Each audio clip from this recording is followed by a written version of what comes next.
I mean, everybody all the way up to Patry and even like somebody like a Rolfo, they're all goal threats. They can all crash the box and score a goal. Yeah. So and like they're all pretty clinical. Like Yeah, Patry yeah, basically yeah. won them the Champions League a couple of years ago. Yeah, Just bang yeah. bang.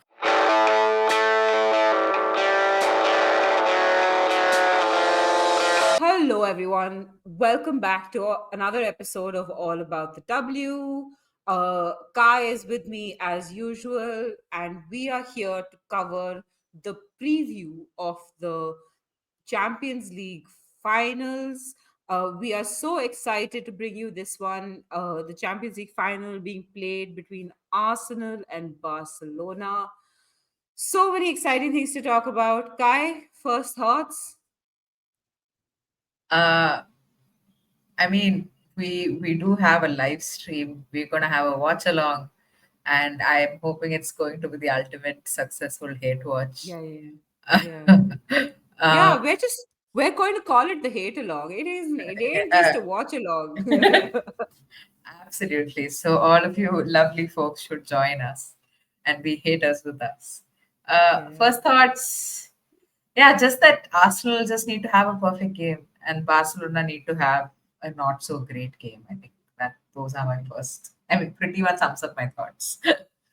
Yeah, I mean that's if Arsenal wants to win. I think if Barcelona wants to win, I think they can just have an above mediocre game. They'll be fine, you know. Yeah, I think a slightly above average performance from Barcelona, and I think Arsenal are screwed. Yeah, Uh, yeah, yeah. But you know what? Let's start with injuries, shall we, Ash? I was thinking, obviously, I think the last few weeks, the talk, all the discourse around Arsenal has been about the number of goals they've conceded. And of course, that has happened when Manuel Zinsberger has been in goal. So we have not seen Van Domsela since the second leg of that semi-finals. What do you think is going to happen? Do you think Van Domsela might be back, and how do you think that will affect the way Arsenal play as well?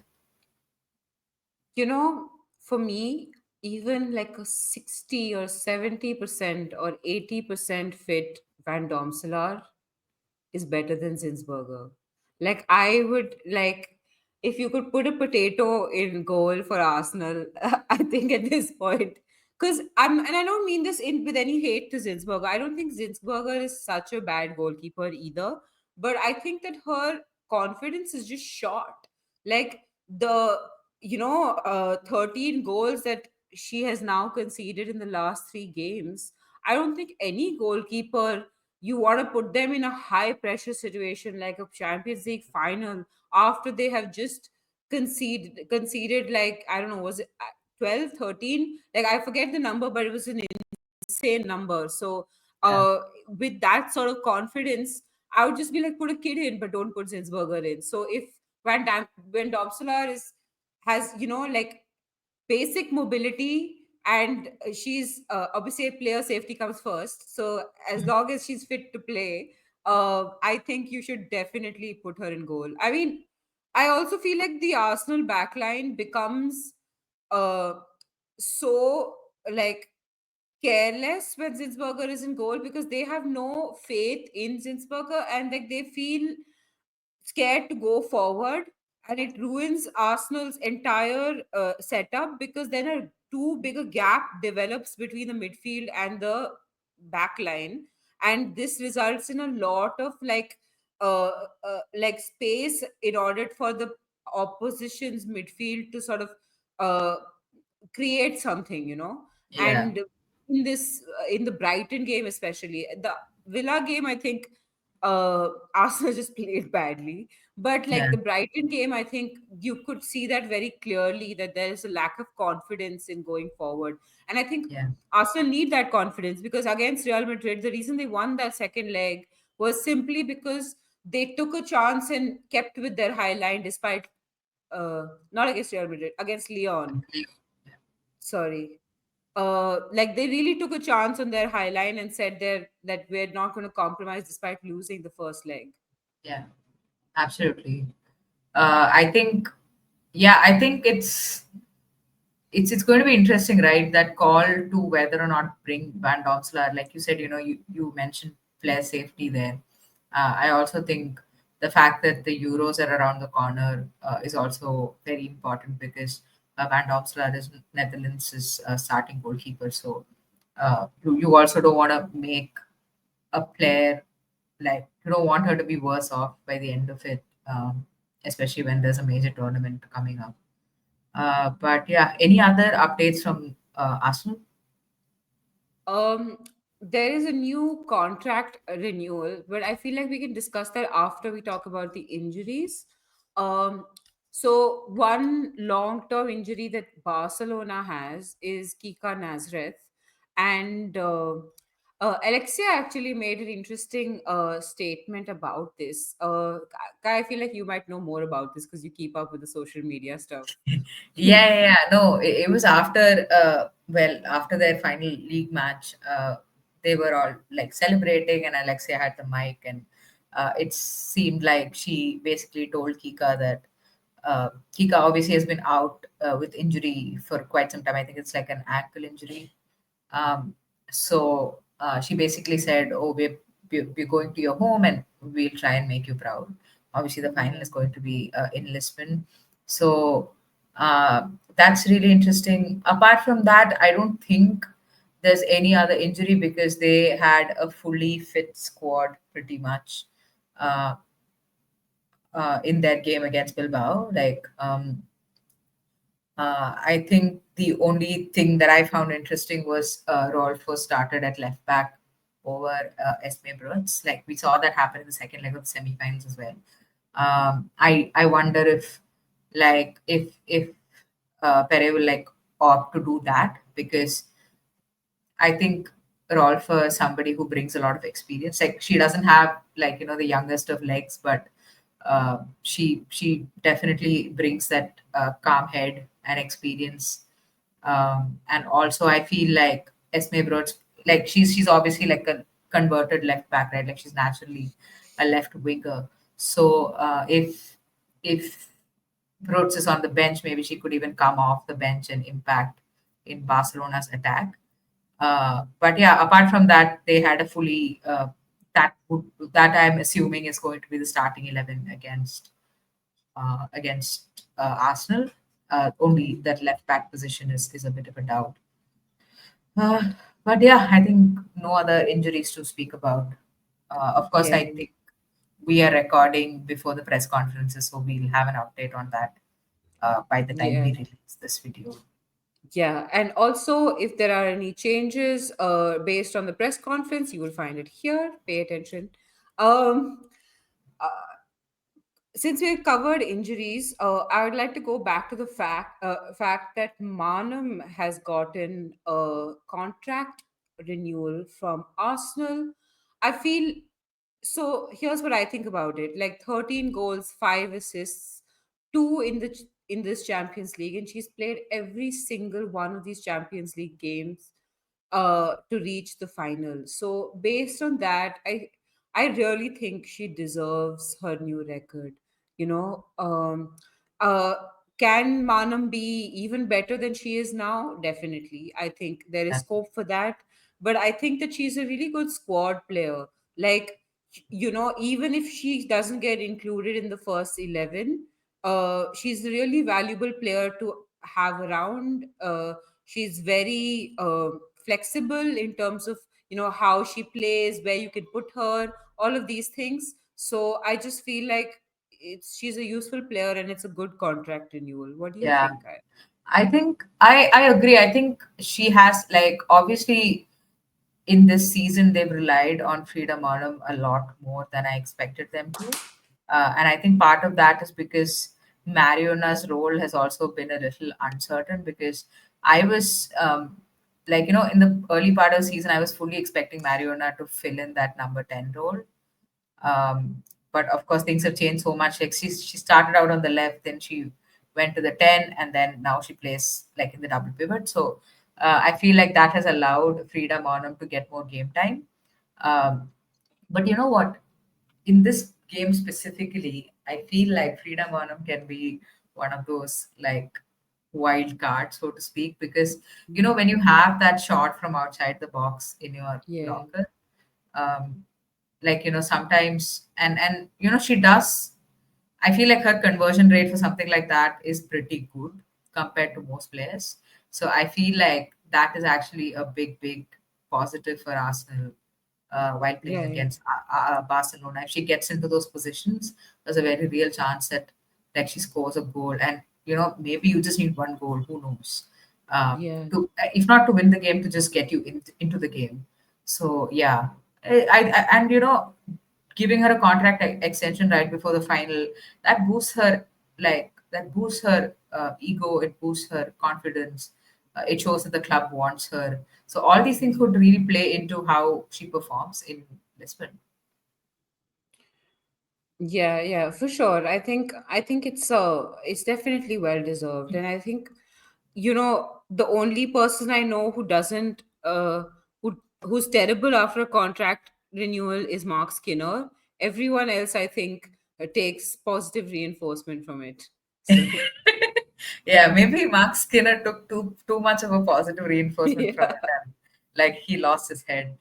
But Yeah. let's look at Barcelona and how sort of Arsenal will potentially deal with certain players, because when we talk about Barcelona, it's just about how people deal with them. Uh, but Yeah. let's talk about Ewa Pajor. Like obviously, she got like two goals and an assist in that 6-0 win against Athletic Club, and she has 47 goals from 44 matches for Barcelona. She's Yeah. obviously like a threat up front. Uh, she is fast. She has the physicality. I think she's like a very well-rounded striker in that sense.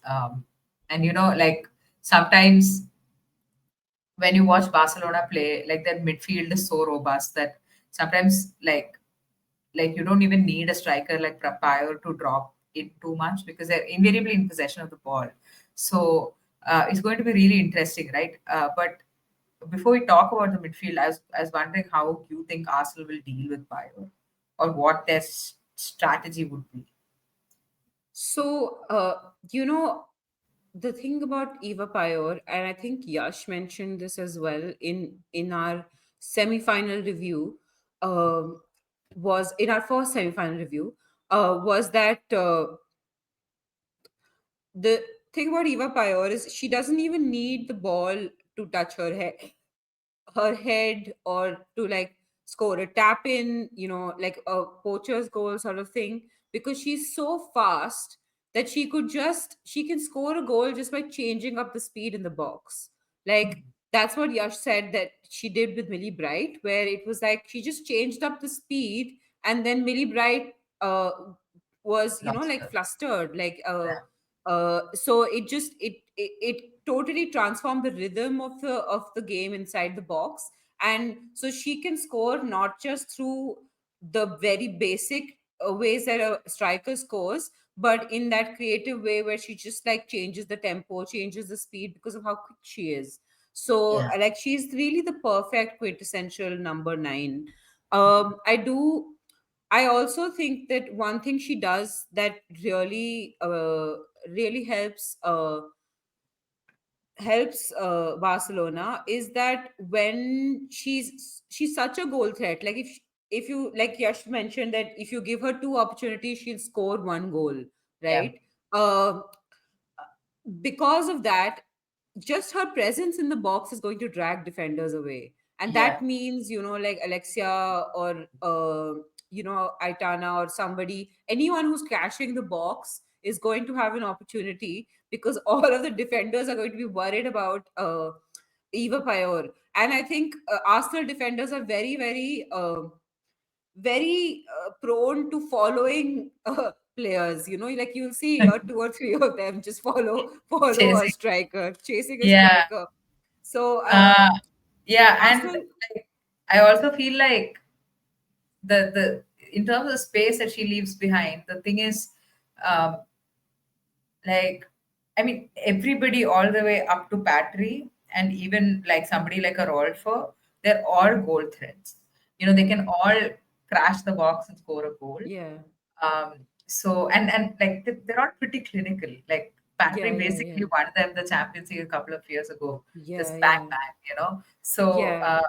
yeah. No, Anyway, coming to how Arsenal will deal with it, I think what Arsenal need to do is like, because everybody in that team is a goal threat in the Barcelona team, is that instead of trying to mark certain players or to do any of that, I know I keep making fun of like zonal marking when I'm talking about defending corners, but in terms of like a set structure to how you play, Arsenal need to maintain their shape at yeah, all times in the game. Just maintain your shape so that you know which gaps you have to cover, and yeah, whoever turns up in those gaps, you deal with it.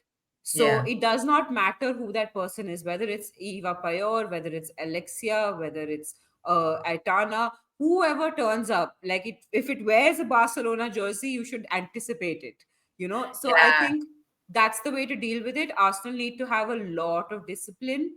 Uh, uh, they're not going to have a lot of the ball, so they have to maintain their shape when they press.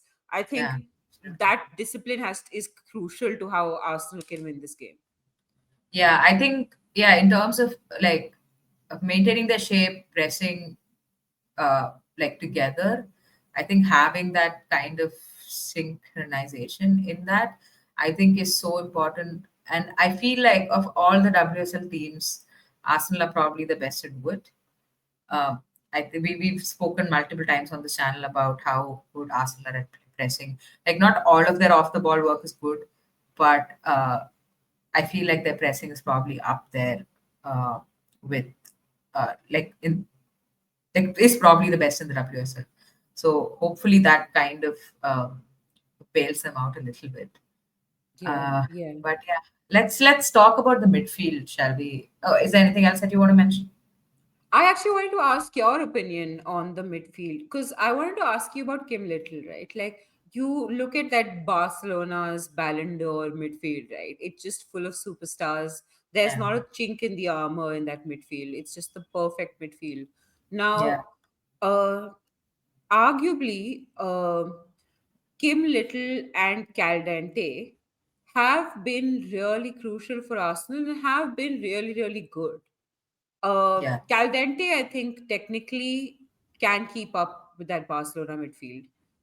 She's one of those few players, I would say, who I would slot into that category of player. yeah, And I think that, if Arsenal wins the Champions League and Caldente wins the Euros, I think there's a decent shot for Caldente. Like, I think you texted this to me, Kai, whether Caldente could possibly snatch the Ballon d'Or away. yeah. I do think that Caldente is of that variety of player. Hmm. Kim Little, do you think Kim Little can keep up? Oh, I absolutely. I think um, it's the question for me more than whether Kim Little can keep up is I feel like, when you play Barcelona, we just spoke about like the amount of defensive work Arsenal are going to have to do. And I feel like what is lacking in that Arsenal midfield is somebody to do that defensive role a little bit. Like, I feel like Arsenal have not had like Kim Little is good at doing it. So is Mariona. But like, a proper DM like a Yui Hasagawa or like a Kira Walsh or even like in their own team, they have Leah Walty, who has unfortunately not gotten a whole lot of game time. Like somebody who just, reads the game well and just like cleans up a little bit, and somebody who can pick up the ball turn and can, sort of uh, be creative with it as well to some extent, but I don't think Clearwater is going to start. It's been pretty evident that Renee Slagers does not really prefer her, and Kim Little is preferred. And I think Kim Little, listen, she's one of the legends of the game. She's probably one of the best we've seen in the WSL, and I feel like it's like so much of it is just mentality, right? What we've seen in the second half of the season is Kim Little being, uh, back to her, like a version of herself we've not seen in like maybe not in the last season, but up until last season, I feel like we've seen this version of her, and like her performance in Lyon was crucial. Her performance against Manchester United at the last game of the season was crucial. So for me, like she obviously needs to have like a 10 out of 10 performance. But I feel like she will, like, it's a Champions League final. Kim Little is Arsenal through and through, and I feel like yeah, I don't think she's gonna let up at all. I feel like she's gonna Yeah, have a yeah. great game. Yeah, yeah. I also feel like, Kim Little is somewhat like Arsenal's barometer. Like, because, like Caldent, everyone agrees that Russo's awesome, Caldente is awesome, these players. But, like whether Kim Little she's a little bit like how Erin Cuthbert is in the Chelsea team. When Yeah, Erin has a good game, Chelsea have a good game. It's a similar sort of situation. When Little has a good game, Arsenal having a good game. yeah. So I do feel like it's Those a wee Scots, yeah. the wee Scots of the WSL who Yeah. are very, very important. Yeah, Yeah. I Yeah. completely Yeah. agree Very with you. much like heart and soul of the Arsenal team. Anyway, Yeah. is there anything else you wanted to bring up, Kai? Uh, I I mean, I feel like wingers, wide areas are so going to be so important for Arsenal. Like using that width, um, using Chloe Kelly to cross the ball in. Because honestly, if there is a weak link in that Barcelona side, I would probably say it's their backline. Especially the Yeah. center back pairing. I feel like they can be got at. I was honestly surprised by how well Esme Broads did in that backline, Yeah. in that like left back position. On Abache, of course, we've seen her in the WSL how good she can be. So I feel like they can really get at Paredes and Mapillon. Um, and yeah, so using Chloe Kelly, her ability to cross the ball in, I think is going to be really, really crucial. And I feel like uh, Russo positionally just needs to find herself in the box. She just Yeah. has to, like, Yeah. you have to make contact with those crosses. Yeah. Yeah, and Arsenal just have to be clinical. There's Yeah, no I other. think Arsenal, like, if Arsenal miss more than a single chance, like, it's all game over for them. Like, they need to score everything they get.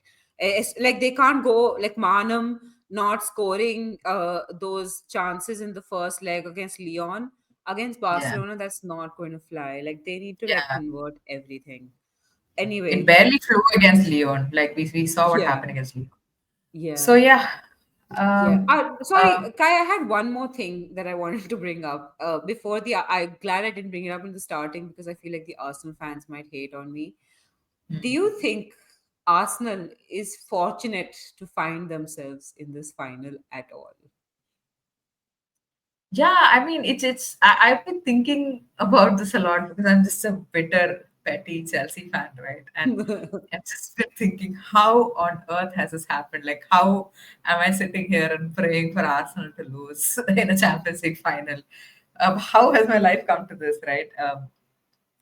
Yeah, I mean, it's so many things. Like to win a Champions League, sometimes you really need luck to go your way, like in terms of Yeah. the draw that Arsenal had, but also like like how the cards have kind of fallen for them. Yeah. Idawal getting sacked because I don't know if you remember, but like in that third round of like basically the last stage of the qualification into the group stage, Arsenal lost the first leg against PK Haken. Yeah. So it was like, oh, are they not? Because the same thing happened to them last season with against Paris FC. They lost to Yeah. Paris FC and they couldn't qualify to the Champions League group stages. So again, I was like sitting and watching that and wondering, oh, is there a chance that Arsenal are going to miss out on Champions League like 2 years in a row? Yeah. Yeah. Um, but yeah, I mean, they're in the finals, so it's. I don't think even they expected it. I don't think Arsenal fans expected it. Honestly, like by the sound of it, most Arsenal fans are just here, like they're just there for the ride. Um, Yeah, I I'll tell you where I stand on it. Like, I feel like Arsenal have been the team, like the grittiest team. Like, they deserve it simply because of their pure grit. Like, they lost to Hakan, they got past that hurdle. They lost to Real Madrid, they got past that hurdle. They lost to Leon, and they got past that hurdle. So, like, they basically learned from their mistakes and did better the it's one second time leg. around. It's one leg. Yeah, It's not two legs this time. yeah, But but like, it's you're right. I mean, like, just the, like, the fact that this team can keep their heads and come back in games, like, that's something that they really lacked under Jonas Sidevar. Like, Yeah. after conceding, just keeping their heads to make a comeback in a game is not something like this Arsenal team did a whole lot under Jonas. And I feel like that's different. Like, and all of these experiences leading up to um yeah, all of these experiences leading up to the final are going to be very, very crucial for them. No doubt about Yeah, it. yeah, exactly. Anyway, that brings us finally to score predictions. Kai, how do you think it's gonna go? Uh, I'm gonna say I feel like it's going to be a close game. I really do. I know a lot of people think that Barcelona are just gonna blow Arsenal out of the water. I don't think that's how it's gonna play out. Like I also disagree. Like, as you mentioned that the pressure is on Barcelona in this game, and I think, like, we just spoke about it, and I kind of disagree with you a little bit. I feel like you know I don't think either of the team has pressure in its own way, if that makes sense. Like, of course, Arsenal are the underdogs. There's no doubt about it. But with Barcelona, like, they're also a team that has made that have made comebacks in the past. Like, I don't know. I just feel like their experience in the Champions League, like, this is, I think, the third final they're playing in a row. They've won two in a row. So I feel like a pressure, yes, because they are the favorites, there is going to be a bit of pressure, but at the same time, I feel like that experience is also going to count for something. Hmm. But all that said, I feel like Barcelona are going to win this 2-1. 2-1. Fair enough. I think Yeah. I don't think it's going to be a close final. I am very much on the it's clobbering time agenda. So I'm gonna go 4-1 to Barcelona. Oh, if Arsenal lose 4-1, I'll be so happy. Yeah. I'll be so happy. But yeah, I Anyway, don't. Anyway, yeah. yeah, so that brings us to the end of this preview. Hopefully, Barcelona win and Arsenal lose. Join us for that hate along on the 24th for the Champions League watch along. And we will see you then. Don't forget to like, subscribe, share, comment, put down all your thoughts. If you're a Barcelona fan, tell us why you think Barcelona deserve to win. If you're an Arsenal fan, tell us why Arsenal don't deserve to lose. Put that all in the comment section. We will see you on the flip side. Bye bye.